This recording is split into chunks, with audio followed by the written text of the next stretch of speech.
വിവാഹ നിശ്ചയ ചടങ്ങ് കുളമാക്കി നന്ദു.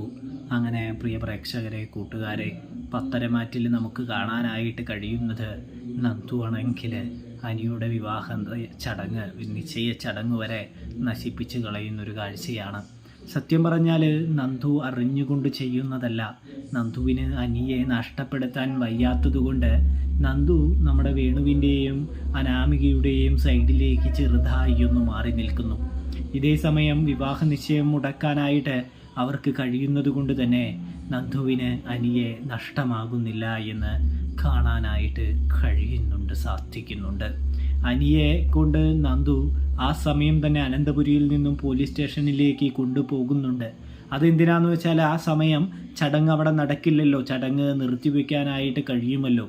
അതുകൊണ്ട് തന്നെ ചടങ്ങ് നിർത്തിവെച്ച് കഴിഞ്ഞാൽ തന്ത്രപരമായി അനിയെ കുറച്ച് ദിവസത്തേക്ക് വീണ്ടും കിട്ടും.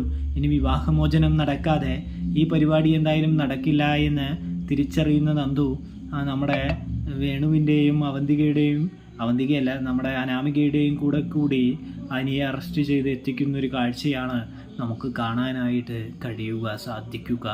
അങ്ങനെ അനി സന്തോഷത്തോടെ നന്ദുവിൻ്റെ കൂടെ പോകുന്നതും കാണാനായിട്ട് സാധിക്കും.